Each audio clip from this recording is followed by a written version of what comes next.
बिस्मिल्लाहिर्रहमानिर्रहीम। अस्सलाम वालेकुम एवरीवन। मैं आप लोगों को खुशामदीद कहता हूँ। एक small effort from my side on how to write a dissertation. इससे पहले कि मैं ये सेशन आप लोगों के साथ स्टार्ट करूँ, मैं आप लोगों के साथ ये चीज़ शेयर करना चाहता हूँ कि ये बिल्कुल एक ब्रीफ सा सेशन है जिसमें मैं मेजर कंटेंट जो है वो आप लोगों के साथ डिस्कस कर रहा हूँ on how to write a dissertation. In depth चीज़ें यहाँ पर नहीं डिस्कस की जाएंगी। एक मेजर जो डिसर्टेशन के अंदर कंटेंट जो होना चाहिए उसको मैं आपके साथ डिस्कस करूँगा। और जो कंटेंट इसके अंदर आपके पास आएगा वो डिसर्टेशन के स्ट्रक्चर का रेफरेंस ही होगा, डिसर्टेशन के एसेंशियल एलिमेंट्स के रेफरेंस ही होगा। इन डेप्थ एक एक सेशन, फॉर एग्जांपल मेथोडोलॉजी कैसे लिखनी है, सैम्पल साइज कैसे हमने बनाना है, पॉपुलेशन कैसे हमने सेलेक्ट करनी है, ये एक लंबी डिबेट है। I will be briefly touching each and every point of that. 35 minutes 40 minutes में हम जितना भी कवर कर सकते हैं हम उसको जो है वो कवर करने की कोशिश करेंगे। जो सबसे पहली चीज़ हम लोगों ने करनी होती है जब भी हम कोई डिसर्टेशन स्टार्ट करते हैं, हमने डिसर्टेशन के अंदर जो एसेंशियल हमारे पास कंटेंट होता है उसको, एसेंशियल चैप्टर्स हमारे पास होते हैं उसको हमें सेलेक्ट कर लेना चाहिए, उनको हमें लिख लेना चाहिए। हमें तमाम जो हमारे मेजर चैप्टर्स हैं उनको हमें ओपन कर लेना चाहिए। मैं जब ACCA कर रहा था तो ACCA में हमें एक टेक्निक सिखाते थे जिस टेक्निक का नाम था ओरल। ओरल में से हमें कहा जाता था कि सबसे पहला काम आपने जब भी कोई क्वेश्चन आपने अटैम्प्ट करना है, आपने ओपन करने हैं रिक्वायरमेंट्स को।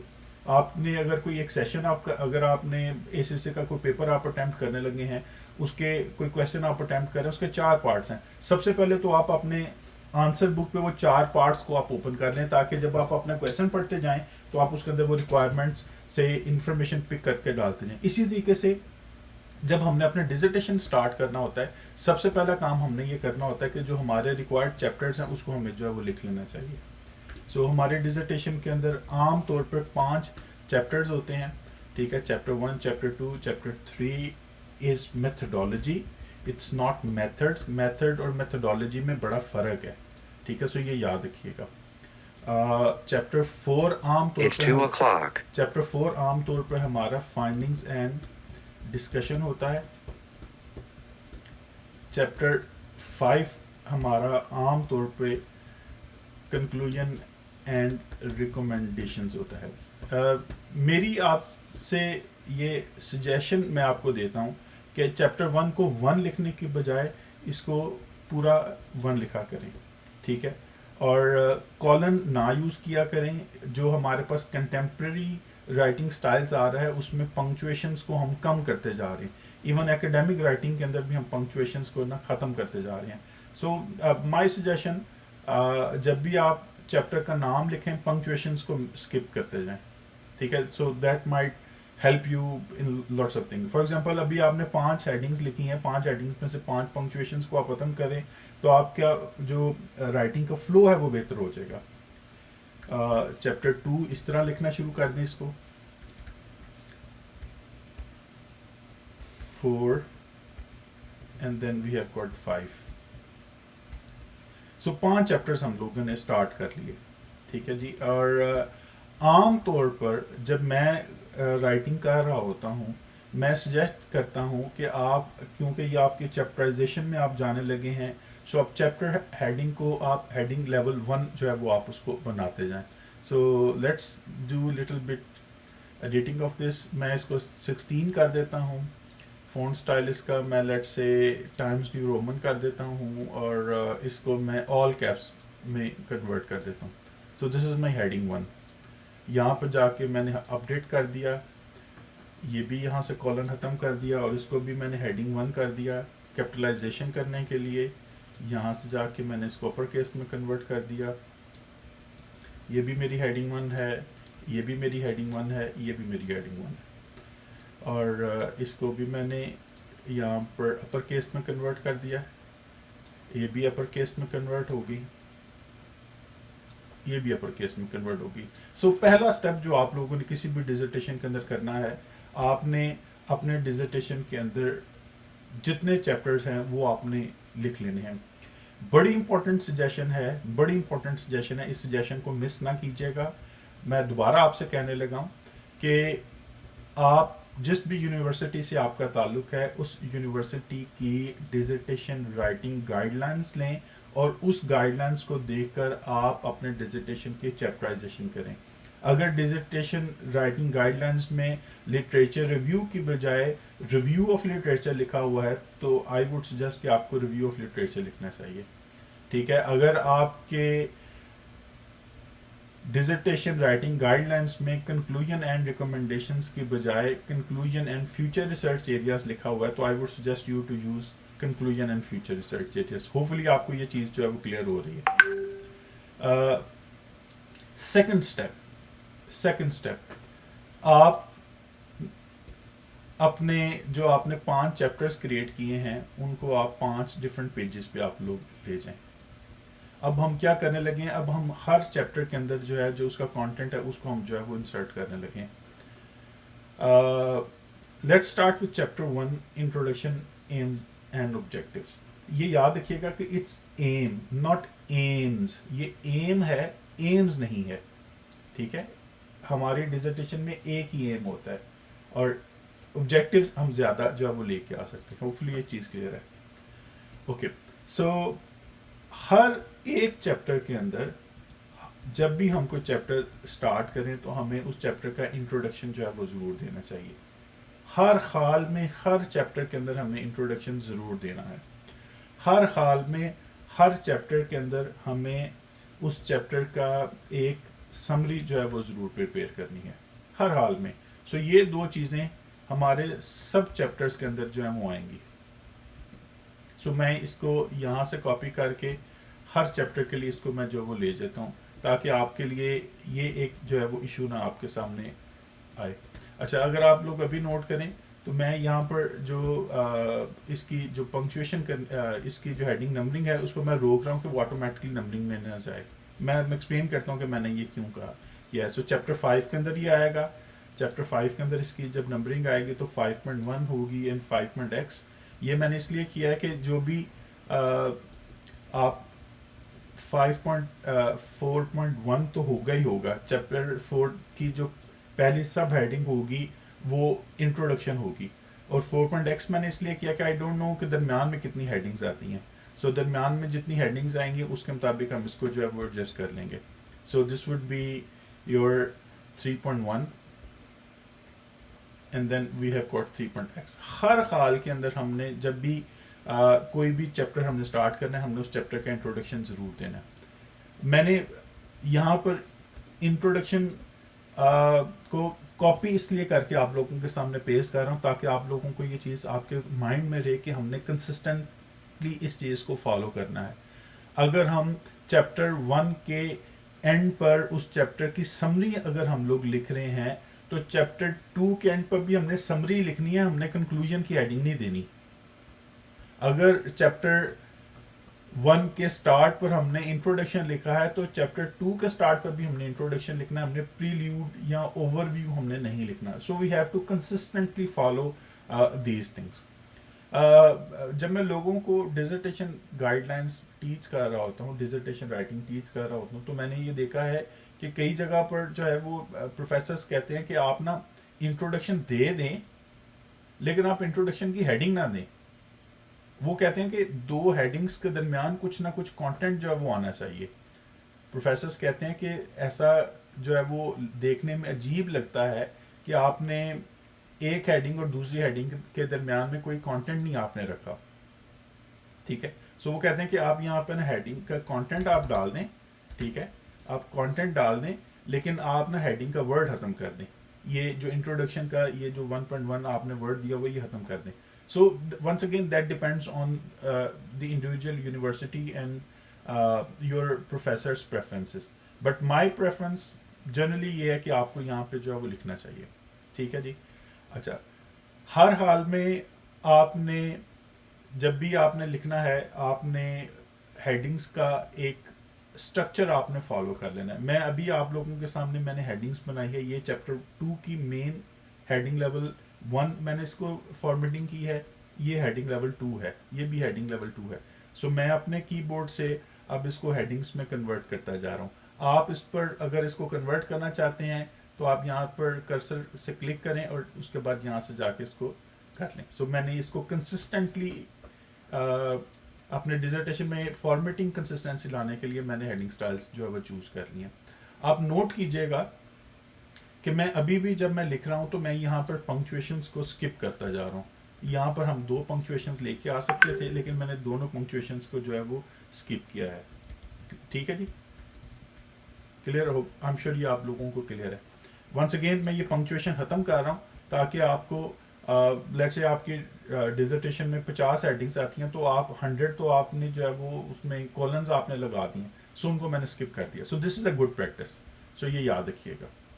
अच्छा, चैप्टर 1 के मेन कंटेंट चैप्टर 1 के अंदर क्या होता है, let's talk about that. Chapter 1 का दूसरा मेन कंटेंट जो हमने लिखना होता है वो होता है background. You can write background of research or you can just write background, it's as good as background। Third जो मेन कंटेंट आपके पास होता है वो होती है आपकी प्रॉब्लम स्टेटमेंट।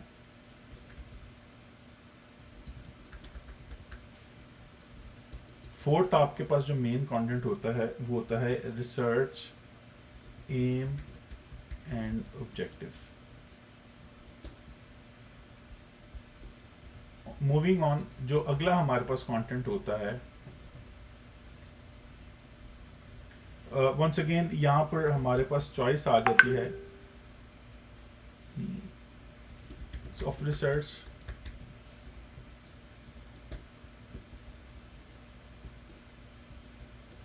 और then structure of research report,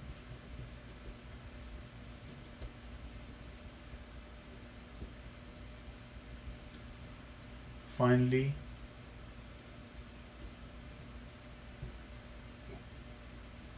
ये आपके जो मेजर कंटेंट आपके पास आ गया। ये भी आपका हेडिंग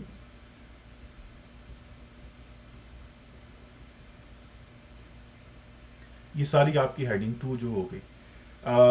1.4 एम्स एंड ऑब्जेक्टिव, इसके अंदर सम टाइम हम 2 एडिशनल हेडिंग्स जो है वो ले आते हैं। एक हेडिंग आपके पास होती है एम की और दूसरी हेडिंग्स आपके पास जो होती है वो होती है रिसर्च ऑब्जेक्टिव्स की। मैंने कई जगह पे ये देखा है कि एम लिखने से पहले सम टाइम हमें कहा जाता है कि आप अपना मेन रिसर्च क्वेश्चन बताएं कि आपका मेन रिसर्च क्वेश्चन आपका क्या है जिसको आप लोग जो है वो एड्रेस करना चाह रहे हैं। ठीक है, सो मैं यहाँ पर पहले तो इसका मैं हेडिंग स्टाइल चेंज करता हूँ ताकि रिपोर्ट कंसिस्टेंटली हमें नज़र आए, हमें रिपोर्ट में कुछ कंसिस्टेंसी नज़र आए। सो ये हेडिंग 3 हो गई, ये भी हेडिंग 3 हो गई, ये भी हेडिंग 3, ये भी हेडिंग 3। और लेट्स से मैं यहाँ पर रिसर्च क्वेश्चन लिख देता हूँ, यहाँ पर रिसर्च क्वेश्चन लिख देता हूँ, और यहाँ पर भी एक research aim. Okay, so once again यहाँ पे देखिएगा, either it should be research question, research aim and then research objectives, ताकि हमें कुछ ना कुछ जो है वो रिपोर्ट में कंसिस्टेंसी जो है वो नज़र आए। रिपोर्ट में हमें जब ये वर्ड यूज़ कर रहे हैं तो हमें नज़र आए कि हम क्या इसमें लिख रहे हैं। So either we will write research question aim objectives, और we should write research question research aim research objectives. अगर आपके एक से ज़्यादा रिसर्च क्वेश्चन हैं तो आपको यहाँ पर रिसर्च क्वेश्चंस ब्रैकेट में लिखना चाहिए। क्विकली मैं ओवरव्यू आपको दे देता हूँ अभी हमने क्या बात की है। मैंने अभी आपके सामने चैप्टर 1 के जो मेन कंटेंट्स है वो मैंने आपके सामने रखे हैं। चैप्टर 1 के अंदर हर हाल में एक इंट्रोडक्शन होगा, चैप्टर 1 में हर हाल में एक बैकग्राउंड होगा, प्रॉब्लम स्टेटमेंट होगी, एम एंड ऑब्जेक्टिव्स होंगे, सिग्निफिकेंस ऑफ रिसर्च होगी, structure of research report and summary उस चैप्टर की होगी। जिस फ्लो में मैंने ये कंटेंट आपके सामने लिखा है उसी फ्लो के अंदर हमें जो है वो इसके बारे में लिखना है। ऐसा नहीं होगा कि आप एम एंड ऑब्जेक्टिव्स पहले आप बता दें फिर आप प्रॉब्लम स्टेटमेंट या बैकग्राउंड जो है वो आप बता रहे होंगे। ऐसा नहीं होगा कि आप सिग्निफिकेंस ऑफ रिसर्च या स्ट्रक्चर ऑफ रिसर्च रिपोर्ट आप पहले बता रहे हो। Let's start filling these headings। सबसे पहले चैप्टर 1 में हमने इंट्रोडक्शन देना है। इंट्रोडक्शन के अंदर जो सबसे कम काम आप कर सकते हैं वो आप ये बता सकते हैं कि इस चैप्टर के अंदर लिख आएगा क्या क्या. For example you can always right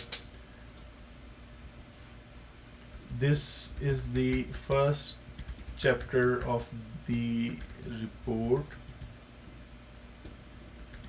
and will present background of the research as well as problem statement.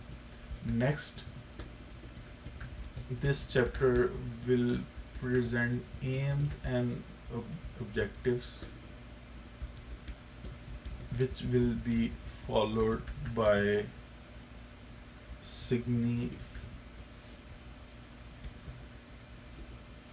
of research and structure of the research report. At the end, summary of the chapter will be presented. ये basic ये है जो आपने introduction के अंदर बताना होता है. इंट्रोडक्शन के अंदर आप नहीं बता रहे होते कि आपकी रिसर्च का बैकग्राउंड क्या है, या आपका प्रॉब्लम स्टेटमेंट आपकी क्या है, या आपकी एम्स एंड ऑब्जेक्टिव क्या है. इंट्रोडक्शन के अंदर आप अपने रीडर को ये बता रहे होते हैं कि जब तुम ये चैप्टर पढ़ोगे तो तुम इस चैप्टर के अंदर क्या क्या चीज़ें जो है वो देखने के लिए मिलेंगी. वंस अगेन थोड़ी सी इसमें एक जो है ना वो ग्रे एरिया हमें मिलता है कि कुछ लोग ये कहते हैं कि आपको थोड़ा सा बैकग्राउंड भी टच कर देना चाहिए. कुछ लोग कहते हैं आप थोड़ी सी प्रॉब्लम स्टेटमेंट भी टच कर देने चाहिए, आपको कर देनी चाहिए. I think there is a small difference between introduction and summary. Introduction में जब आप कुछ लिखने लगते हैं तो आप लोगों को बताते हैं कि इसके अंदर इस चैप्टर के अंदर आपको क्या चीज़ें देखने के लिए मिलेंगी.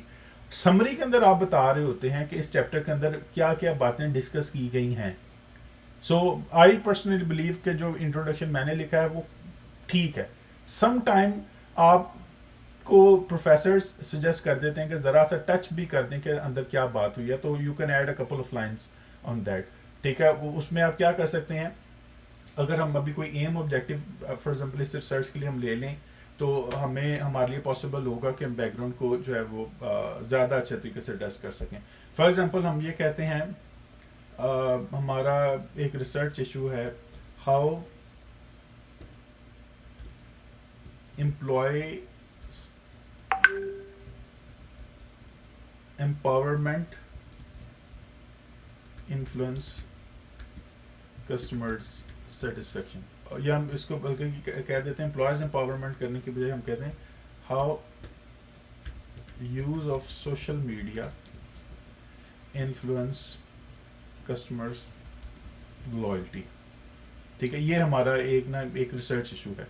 तो हम यहाँ पर इसको ज़रा सा अटैच कर देते हैं background of research as well as problem statement.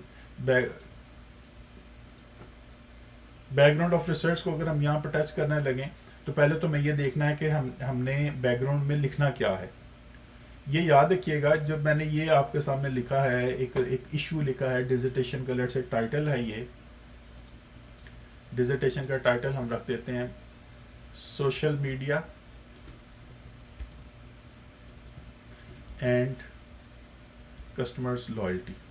ये हमारा लेट्स से डिसर्टेशन का जो है वो टाइटल है.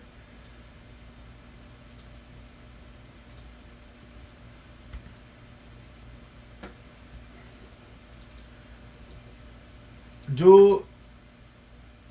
ये वर्ड इन्फ्लुएंस है ये हमें बता रहा है कि हमने एक चीज़ का दूसरी चीज़ पर इम्पैक्ट जो वो चेक करना है.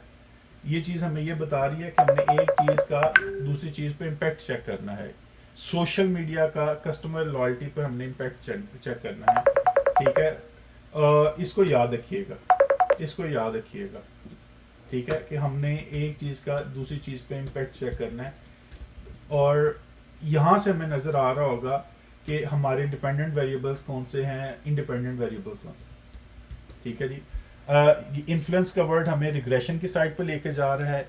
कस्टमर लॉयल्टी हमारा जो है वो डिपेंडेंट वेरिएबल बन रहा है और सोशल मीडिया हमारा जो है वो इंडिपेंडेंट वेरिएबल बन रहा है. मैं आप लोगों की आसानी के लिए मैं यहाँ पर लिख देता हूँ this is independent variable and this one is basically your dependent variable. So this is your dependent variable. So याद रखिएगा ये. अभी हम चलते हैं बैकग्राउंड पे, बैकग्राउंड के अंदर हमने क्या लिखना है. So background is your dependent variable. Background में हमेशा हमने अपने डिपेंडेंट वेरिएबल को हमने डिस्कस करना है. ये हमने अपने रीडर्स को ये कन्विंस करना है कि जिस टॉपिक पर हम रिसर्च कर रहे हैं वो टॉपिक जो है वो एक इम्पॉर्टेंट टॉपिक है. You always have to emphasize the need of studying customers loyalty. Define करें कस्टमर लॉयल्टी को क्या होता है. अगर मैं आपकी जगह पे हूँ तो मैं यहाँ पे लिख रहा हूँ, I will write couple of sentences about importance of customers loyalty.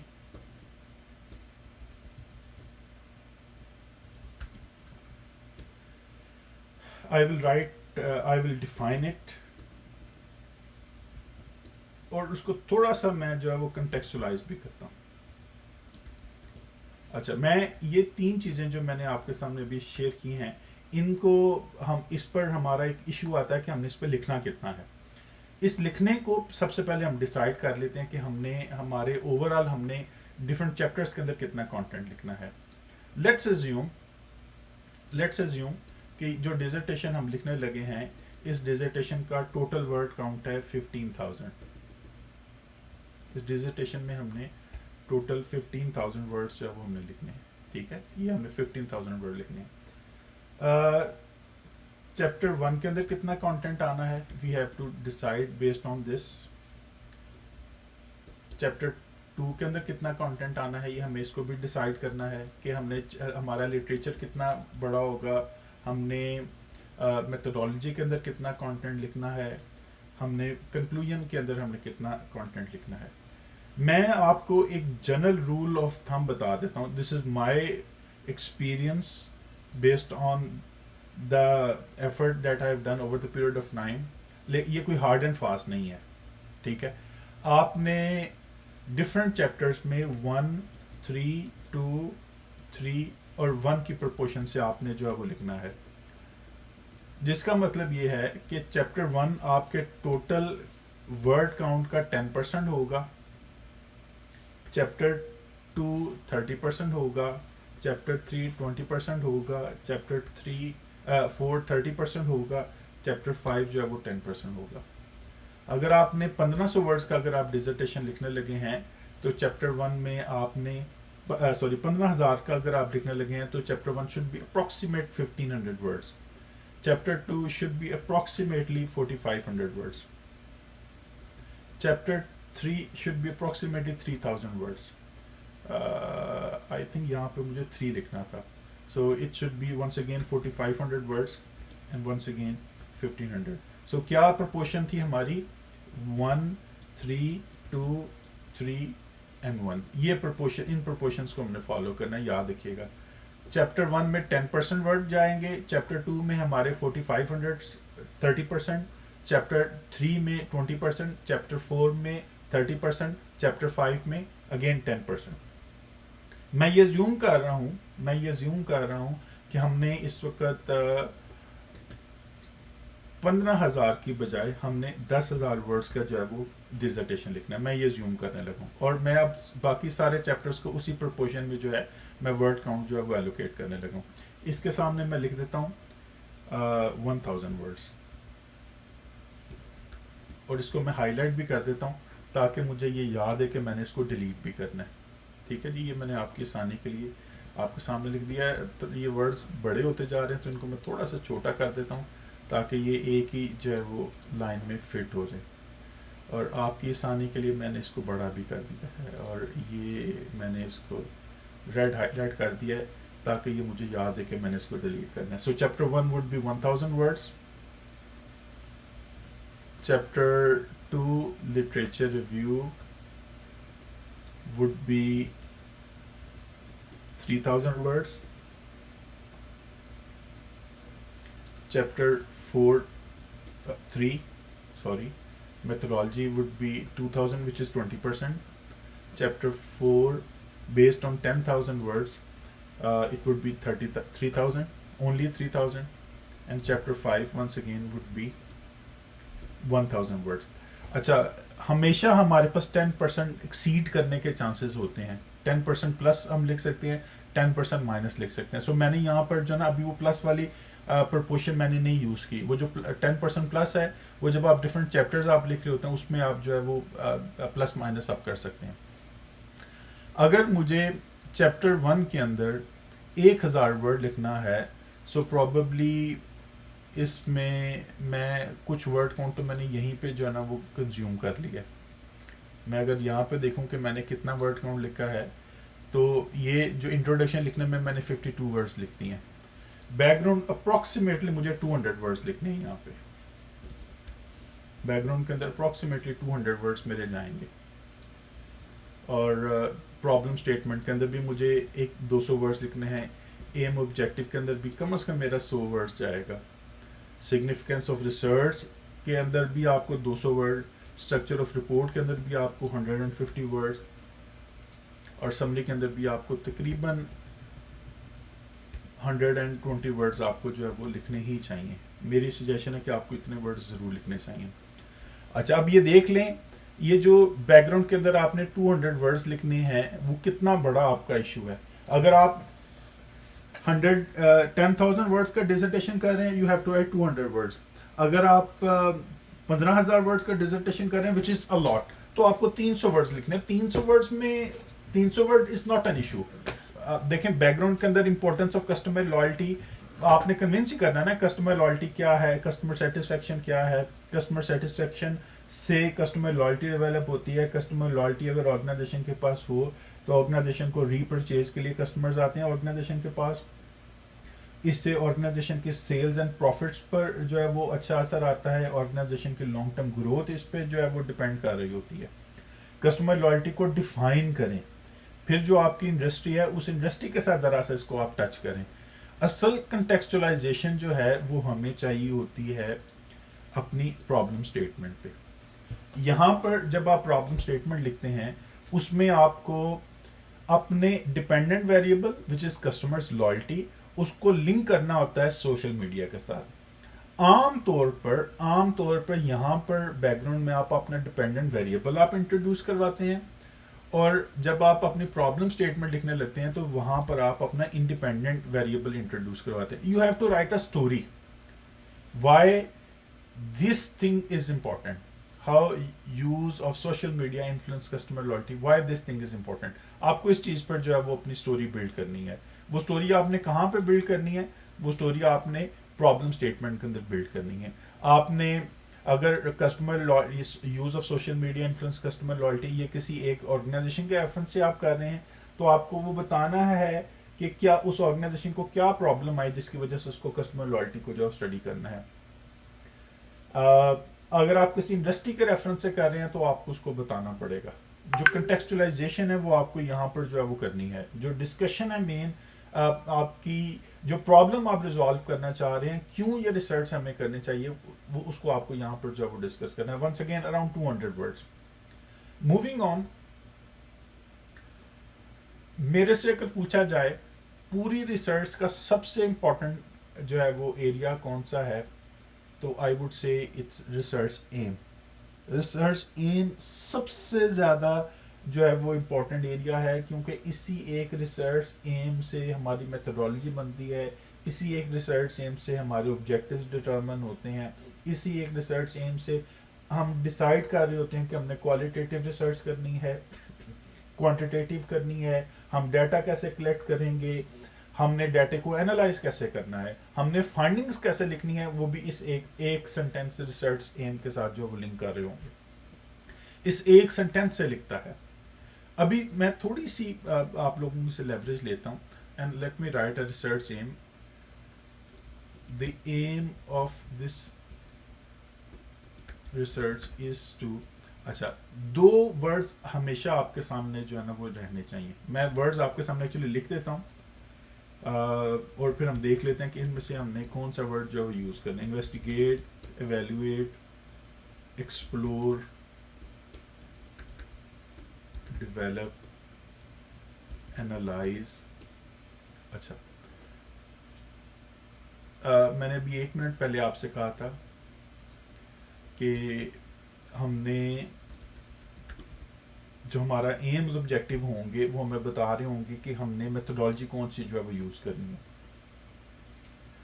ये जो एक्सप्लोर है वर्ड, ये है बिल्कुल एक्सप्लोरेटरी रिसर्च की साइड पर मैं ले जाता है। जिन लोगों ने रिसर्च मेथड्स का कोर्सेज लिए होंगे उन लोगों को इस चीज़ का आइडिया होगा कि जहाँ पे हमें कुछ ना समझ आए कि फिनोमेना क्या है, वहाँ पे हम एक्सप्लोरेटरी रिसर्च जो है वो कर रहे होते हैं। आम तौर पे बिजनेस रिसर्च जो है वो एक्सप्लोरेटरी रिसर्च नहीं होती। आम तौर पे डिसर्टेशन राइटिंग एक्सप्लोरेटरी रिसर्च नहीं होती। आम तौर पर एक्सप्लोरेटरी रिसर्च में क्वांटिटेटिव डाटा एनालिसिस नहीं होता। So I would suggest do not use this word. So explore तो हमने खत्म कर दिया। Next, understand. कोई भी स्टूडेंट जो अपने 4 इयर्स उसने बैचलर में स्पेंड कर लिए हैं या उसने 2 साल अपने मास्टर प्रोग्राम में लगा लिए हैं, वो किसी उसने 20 कोर्सेज 40 कोर्सेज उसने अपने बैचलर्स मास्टर्स में पढ़ लिए हैं, तो उसको हम ये नहीं कहते कि तुम पूरा मास्टर डिग्री कंप्लीट करने के बाद किसी एक ऐसे फिनोमेना पर रिसर्च करो जिसके बारे में तुमने अपनी अंडरस्टैंडिंग डेवलप करनी है। सो अंडरस्टैंडिंग डेवलप करने के लिए नहीं हम कर रहे होते। फॉर एग्जाम्पल, कैसे हम ये इमेजिन कर सकते हैं कि social media influence customer loyalty की हमने अंडरस्टैंडिंग डेवलप करनी है। अंडरस्टैंडिंग डेवलप करना is a very low level of work, जो आमतौर पर BBA 101 102 लेवल के स्टूडेंट्स को हम लोग जो है वो करने के लिए कहते हैं। So do not right the word understand, ये भी स्किप हो गया। जो डेवलप अ फ्रेमवर्क है, ये PhD लेवल का काम है कि आप किसी चीज़ को एनालाइज करें और आप एक फ्रेमवर्क डेवलप करें। सो ये भी आप निकाल लें। अब हमारे पास 2 वर्ड्स रह गए। इन्वेस्टिगेट को भी आप एक सेकंड के लिए ना इग्नोर कर दें, बिकॉज ये एक ऐसा वर्ड है विच डज नॉट सजेस्ट कि हमने करना क्या है। So now we have got 2 words, evaluate and analyze. Both of these words are same. आपने ये 2 वर्ड्स करने हैं। evaluate करना, analyze करना require higher level of intellectual skills. These higher level of intellectual skills are something It's 2:30. These higher level of skills are something that we expect our master level or the PhD level researcher to exhibit in their research. So जब भी आपने अपने research में AIIMS objective लिखना है, आपने इन दोनों में से एक वर्ड लिखना है। सो हम अपनी ज़िंदगी में से एनालाइज का वर्ड स्किप कर देते हैं क्योंकि एनालाइज में या वो जी होता है या वो एस होता है। सो मैं इसको स्किप कर देता हूँ। सो ज़िंदगी में एक ही वर्ड याद रखें, वो वर्ड कौन सा है? एवेल्युएट। सो हमेशा अपने रिसर्च एम में आपने एक वर्ड यूज़ करना है, वो वर्ड कौन सा? एवेल्युएट। कोई एनालाइज नहीं, कोई इन्वेस्टिगेट नहीं, कोई जो है वो एक्सप्लोर नहीं, सिर्फ एक word. So let's write this. The aim of this research is to evaluate the impact of use of social media on customers loyalty. अच्छा, there are lots of problems with this research aim. सबसे इसमें अच्छी बात, पहले तो मैं इसकी अच्छी बातें आपको बताता हूँ। पहली इस रिसर्च की अच्छी बात क्या है कि इसके अंदर हमने क्लियरली बताया कि हम कौन से लेवल ऑफ स्किल्स जो है वो यूज़ कर रहे होंगे, विच इज़ एवेल्युएट। दूसरी अच्छी बात जो इसमें हमें नज़र आ रही है वो आ रही है इम्पैक्ट। ठीक है, इम्पैक्ट का मतलब है, इम्पैक्ट को आप इम्पैक्ट भी यूज़ कर सकते हैं। इसका दूसरा जो वर्ड है वो इन्फ्लुएंस है। सो हम लेट्स से इन्फ्लुएंस यूज़ कर लेते हैं। अब कोई हार्ड एंड फास्ट नहीं, impact influence are the same. हम इन्फ्लुएंस का वर्ड हमें बता रहा है कि यहाँ पर हमारी जो रिसर्च टेक्निक लगेगी वो रिग्रेशन है। I go to methodology section and I discuss कि ये कैसे मैं ये कह रहा हूँ। ये एक दूसरी अच्छी बात है कि हमें टेक्निक यहाँ से क्लियर हो रही है। सोशल मीडिया हमें नज़र आ रहा है कि हमारा इंडिपेंडेंट वेरिएबल है, और कस्टमर लॉयल्टी हमें जो है वो नज़र आ रही है हमारा डिपेंडेंट वेरिएबल है। These are few good things. Bad things इसके अंदर क्या है, हमें ये नहीं पता चल रहा कि इसका कॉन्टेक्स्ट क्या है। आई वुड सजेस्ट कि आप इसके अंदर कॉन्टेक्स्ट ऐड करें। लेट्स हम इसको कह सकते हैं इन पाकिस्तान। ठीक है, सो इसके अंदर हमने कुछ कॉन्टेक्स्ट ऐड कर दिया। अब ये कॉन्टेक्स्ट बेहतर है, पहले से बेहतर कॉन्टेक्स्ट है इसमें, कि हमें पता चल रहा है रीडर को कि ये जो रिसर्च है this is focused on Pakistan. So the characteristics of Pakistan are different from the characteristics of America, England, Africa and so on. अच्छा, इसमें फर्दर हमें नैरो करने की ज़रूरत है. हमें इसको नैरो कर लेना चाहिए to some specific industry. Let's say हम इसको नैरो कर सकते हैं in education industry of Pakistan. So ये हमने इसको फर्दर नैरो कर लिया कि हमारी रिसर्च जो है वो पाकिस्तान पे नहीं, वो एजुकेशन इंडस्ट्री ऑफ पाकिस्तान पे है. अब आजकल एक बड़ा इशू पाकिस्तान में चल रहा है, वो ये है कि स्टूडेंट्स आजकल लगे हुए हैं कि उन्होंने ऑनलाइन एग्जाम्स देने हैं. ठीक है, सो जितना लोग स्टूडेंट्स ऑनलाइन जाते हैं, वहाँ पे फेसबुक ग्रुप्स बने हुए हैं, इंस्टाग्राम ग्रुप्स बने हुए हैं, व्हाट्सएप ग्रुप्स बने हुए हैं, वहाँ पर वो एक दूसरे को कन्विंस करने में लगे होते हैं कि किसी भी तरीके से यूनिवर्सिटी का बाइकआउट करें और जो है ना वो एग्जाम्स ऑनलाइन होने चाहिए. दैट मीन्स कि अपेरेंटली जितना स्टूडेंट सोशल मीडिया यूज़ करते जाएंगे उतना ज़्यादा उनके अंदर गुस्सा आता जाएगा कि यूनिवर्सिटीज उनको क्यों इन्वाइट कर रही हैं. सो यहाँ पे मुझे एक इन्वर्स रिलेशनशिप नज़र आ रहा है. ठीक है, क्या ये इन्वर्स रिलेशनशिप सिर्फ टर्शरी एजुकेशन लेवल पे एग्जिस्ट करता है या ये प्राइमरी और सेकेंडरी और जो है वो उस लेवल पे भी एग्जिस्ट करता है? इसका मतलब ये है कि ये जो ऑनलाइन एग्जाम्स वाला फिनोमेना है ये सिर्फ यूनिवर्सिटी लेवल के स्टूडेंट्स के अंदर एग्जिस्ट करता है या स्कूल्स में भी एग्जिस्ट करता है? आई थिंक ये स्कूल्स में एग्जिस्ट नहीं करता. स्कूल्स में बच्चे ऑनलाइन सोशल मीडिया तक उनकी इतनी एक्सेस नहीं है, सो इस वजह से वो नहीं कर सकते. What I am trying to say is कि हमने अपना जो रिसर्च एम है उसको फर्दर हमने लिमिट कर लिया. अब ये रिसर्च एम हमें बता रहा था, अगर इसको मैं पहले रिसर्च एम को और अभी वाले रिसर्च एम को मैं आपके सामने रखूं और इनको मैं कंपेयर करूं, ये हमारा पहला रिसर्च एम हमारा ये था. पहला रिसर्च एम हमें नहीं बता रहा था कि हमने डाटा पाकिस्तान से कलेक्ट करना है, इंडिया से करना है, चाइना से करना है, यूके से करना है, फ्रांस से करना है, अमेरिका से करना है. दूसरा रिसर्च एम जो है, ये जो न्यू रिसर्च एम है जिसको मैंने आप लोगों के लिए हाईलाइट कर दिया है, ये हमारी रिसर्च का एक लिमिटर बन गया है. इसमें एक लिमिट आ गई है कि हमारा डाटा पाकिस्तान से कलेक्ट होगा. ठीक है, आपको कल जब आपका वाइवा होगा तो आपसे पूछा जा सकता है कि आपने इंडिया से क्यों नहीं डाटा कलेक्ट किया. आपका अगर पहला रिसर्च एम ले तो ये तो स्पेसिफाई नहीं करता कि हमें डाटा कहाँ से कलेक्ट करना है. सो आप कहीं से भी डाटा कलेक्ट कर सकते हैं. कल को आपको ये रिप्लाई करना पड़ेगा कि कैसे आपका सिलेक्टेड सैंपल जो है वो आपके पॉपुलेशन को रिप्रेजेंट करता है. सो उसको आपने लिमिट करना है तो try to put Pakistan here. वो कॉन्टेक्स्ट आप डाल दें, ज्योग्राफिकल एरिया आप डाल दें. ये पाकिस्तान इज ज्योग्राफिकल एरिया. आपने ज्योग्राफिकल एरिया से आप अपने रिसर्च एम को आपने फोकस कर लिया और फिर फर्दर आपने एजुकेशन इंडस्ट्री जब आपने डाली तो आपने अपने रिसर्च का फर्दर कॉन्टेक्स्ट डाल दिया. Once again education industry is very broad. हमारे पास कम से कम 3 तो यहाँ पे ही हैं, primary education, secondary, tertiary. Primary school going, ये भी स्कूल, ये छोटे बच्चे हैं, ये थोड़े बड़े बच्चे हैं और ये college and university level. So हमने एक इसको लिमिट लगा दी, primary, secondary and tertiary education. So मैं कहता हूँ कि हमने सिर्फ यूनिवर्सिटी लेवल पे चेक करना है कि लोग सोशल मीडिया कैंपेन में जाकर और सोशल मीडिया को यूज़ कर करके जो है ना वो अपनी यूनिवर्सिटी को बुरा तो नहीं कहते. मेरा अपना यूनिवर्सिटी का एक्सपोजर है. मैं कहता होता था, मैं आज भी कहता हूँ, दूसरे की बीवी, अपने बच्चे और अपने कॉलेज का कैफेटेरिया. ठीक है, इनके बारे में अगर मैं बात करूँ, दूसरे की बीवी सबको अच्छी लगती है, अपने बच्चे सबको अच्छे लगते हैं, दूसरों के कॉलेज का कैफेटेरिया सबको अच्छा लगता है और अपने कॉलेज का कैफेटेरिया सबको बुरा लगता है. सो कॉलेज कैफेटेरिया के रेफरेंस से तो हमेशा कस्टमर डिससेटिस्फेक्शन आपको जो वो नजर आएगी. Specifically at higher education level. Higher education level पर शायद इस वजह से कि वहाँ पर बच्चों के अपने पॉकेट से पैसे जा रहे होते हैं खाने पीने पे. सो यहाँ पर फिर मैंने टर्शरी को आप लोगों के लिए हाईलाइट कर दिया है जस्ट टू मेक श्योर कि आपको याद रहे कि ये एक स्पेसिफिक लिमिटर हमने लगाया है. अगर आपको लगता है कि आपका सैम्पल साइज बहुत बड़ा है और उस सैम्पल साइज को आप फर्दर एक्सेस कर सकते हैं तो आप इसको फर्दर आप लिमिट कर सकते हैं. फॉर एग्जांपल आप इसमें बिजनेस एजुकेशन डाल सकते हैं, बिजनेस और एंड सो ऑन. सो आपने इसको फर्दर लिमिट करना है तो आप इसको कर सकते हैं. So I am just leaving it here.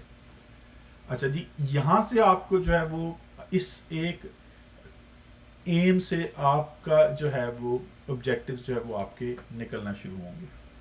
Let's go down to the objectives and I would write based on the above aim following are the research objectives.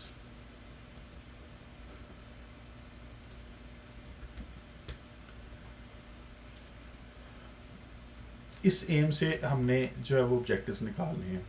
Objectives के लिए याद रखिएगा, ऑब्जेक्टिव्स को हमेशा नंबर कीजिएगा. ठीक है कि ये हमारा ऑब्जेक्टिव नंबर 1 है. आप इसको इस तरीके से भी नंबर कर सकते हैं, आप इसको इस तरह भी नंबर कर सकते हैं. ऑब्जेक्टिव 1, ठीक है, कॉलन, ठीक है, या कॉलन नहीं आपने देना तो आप इसको अदरवाइज भी आप लिख सकते हैं. ऑब्जेक्टिव 2, ऑब्जेक्टिव 3, ठीक है. क्या ऑब्जेक्टिव हम इस पे लिख सकते हैं?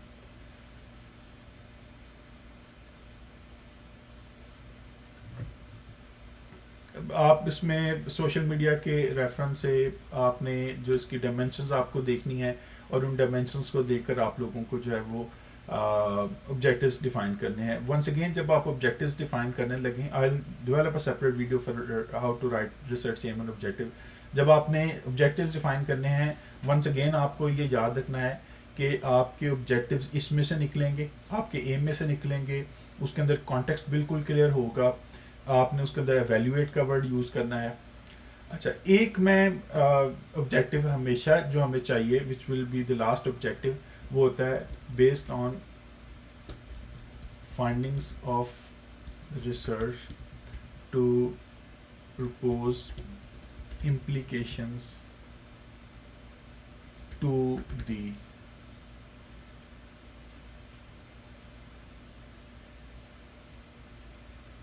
tertiary to the colleges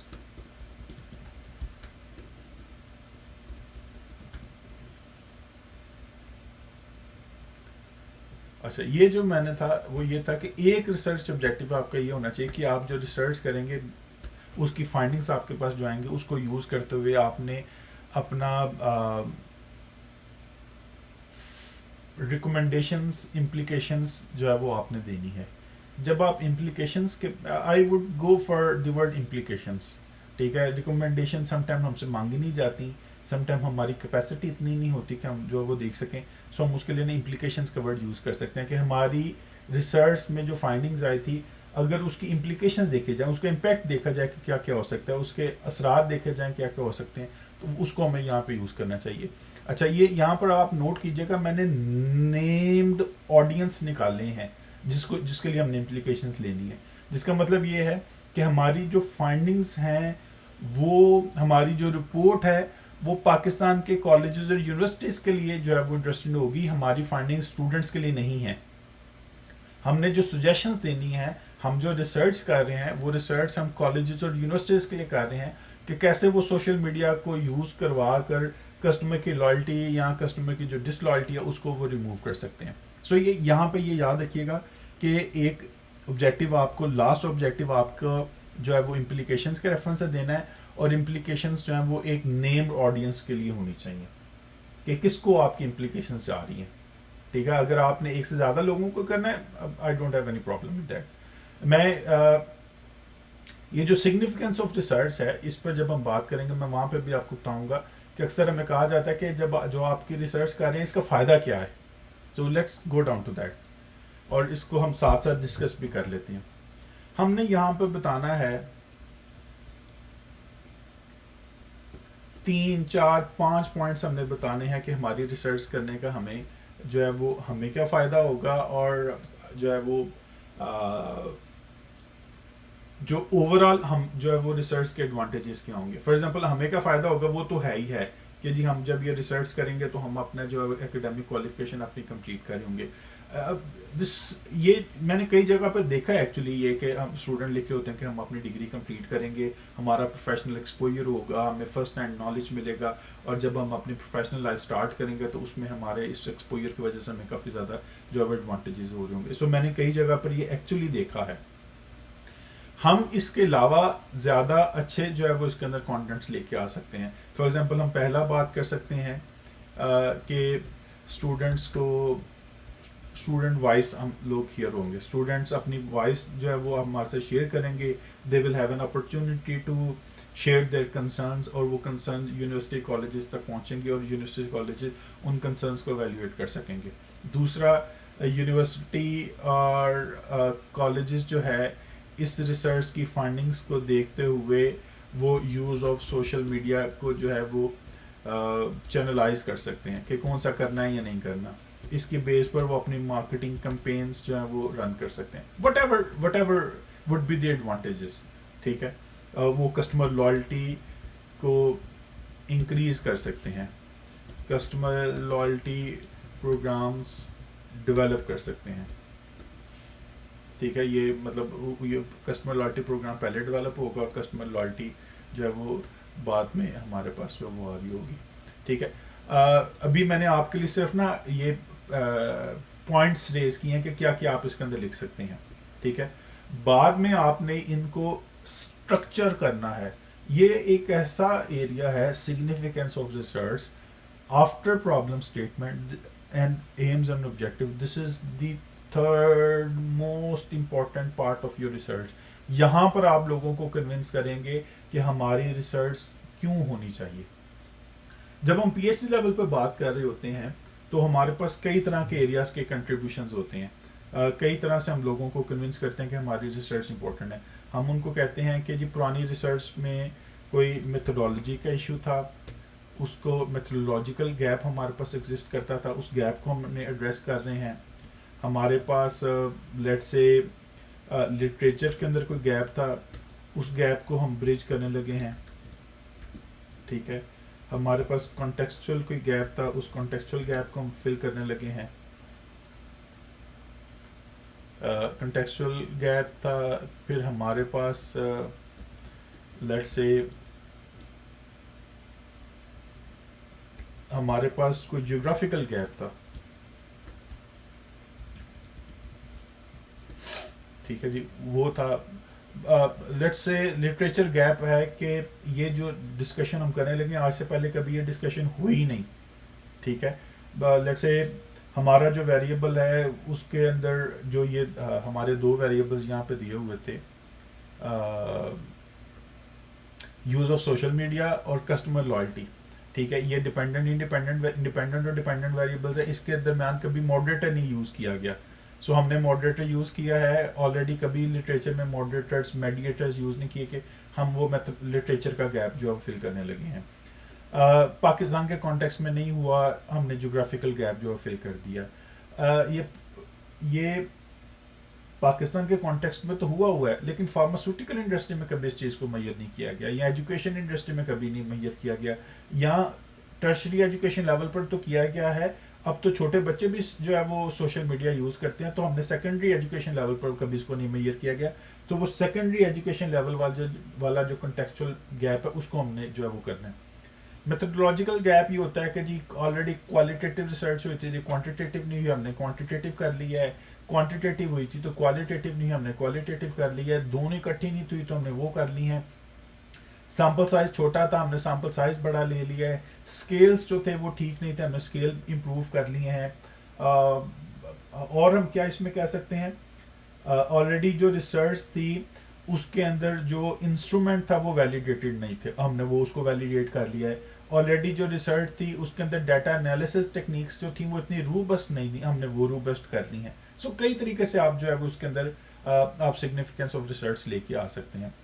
my personal favourites at masters level are these two, geographical gap and contextual gap, कि आप इन दोनों को इकट्ठा करके कह देंगे जी पाकिस्तान के एजुकेशन सेक्टर में ये रिसर्च नहीं हुई, हमने वो कर लिया है। आमतौर पर जब हम मास्टर लेवल पे हम काम कर रहे होते हैं तो टीचर्स हमें कहते हैं जाएं आप अपना बेस पेपर लेके आएं। आप जाते हैं, आप भागकर 2019 का कोई पेपर उठा के ले आते हैं। जब आप उस पेपर को पाकिस्तान पर अप्लाई कर रहे होते हैं तो you are actually covering, you are actually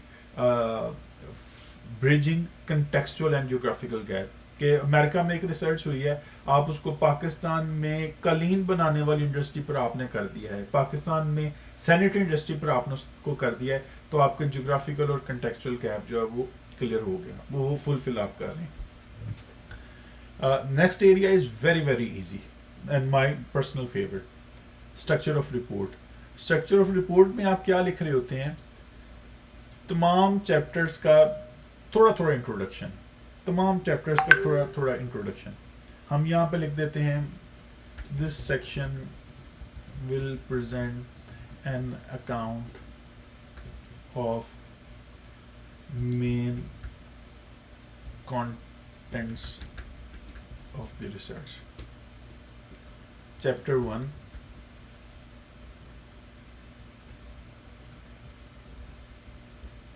Chapter 2. अच्छा, इसको लिखने के ना कई स्टाइल्स हैं.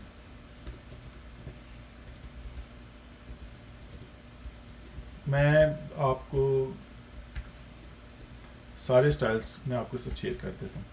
एक तरीका ये है कि आप यहाँ पर लिखें चैप्टर 1 के मेन कंटेंट क्या हैं, बैकग्राउंड,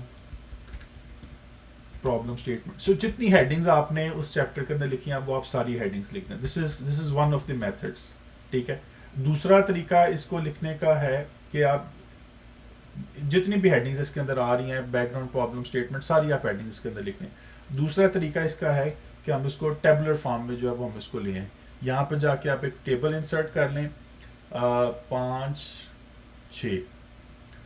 ठीक है. यहाँ पर आप लिख दें चैप्टर टाइटल, मेन कंटेंट्स,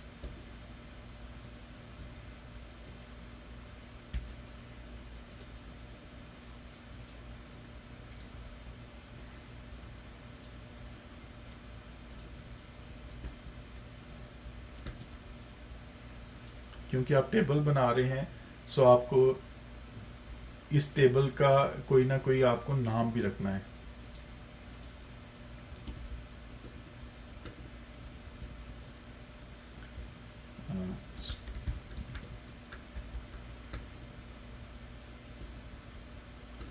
सो आपने इसका ये नाम रख दिया. यहाँ पर आप चैप्टर टाइटल लिखते जाएं. Let's say introduction.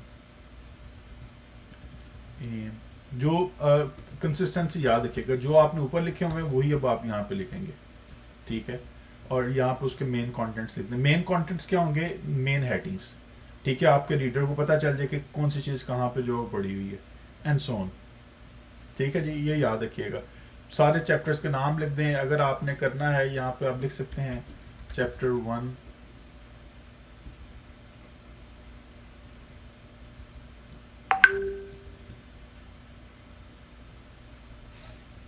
And so on. इस तरीके से आप इसको सारा इसको फिल कर लीजिएगा. होपफुली ये चीज़ आपको क्लियर होगी.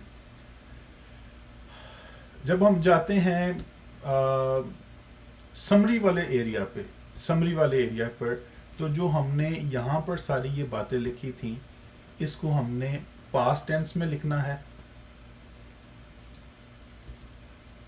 और अब हमने इसको थोड़ा थोड़ा ब्रिज कर देना है. This was the first chapter of the report and presented background of the research as well as problem statement. It was highlighted. अब आप ऊपर से 2 जुमले बैकग्राउंड से उठा के ले हैं और 2 जुमले प्रॉब्लम स्टेटमेंट से उठा के ले हैं. ठीक है. ये लिखने के बाद फॉर एग्जांपल यहाँ पर आपने ये सारी बातें लिख ली. अब आपने बताना है the aim of the research was, या इज भी कर सकते हैं. जो भी आपका एम है आप ऊपर से उठा के ले आएंगे. ठीक है. फिर आप एक जुमला लिखेंगे जो है वो सिग्निफिकेंस ऑफ, 2-3 जुमले लिखेंगे कि सिग्निफिकेंस के बारे में, और 2-3 जुमले आप लिखेंगे अपनी रिपोर्ट के स्ट्रक्चर के बारे में. जो लास्ट सेंटेंस आपका होगा वो आप उस एक ही पैराग्राफ आपका चल रहा होगा उसमें आप लिखेंगे in the next chapter literature review will be presented. So आपका एक चैप्टर दूसरे चैप्टर के साथ जो है वो कनेक्ट हो रहा होगा. होपफुली आपको चैप्टर 1 के इंट्रोडक्शन से कुछ ना कुछ फ़ायदा हुआ होगा. अल्लाह ताला आप लोगों को खुश रखे। आपसे एक दूसरे वीडियो में मुलाकात होती है। अस्सलाम वालेकुम रहमतुल्लाह।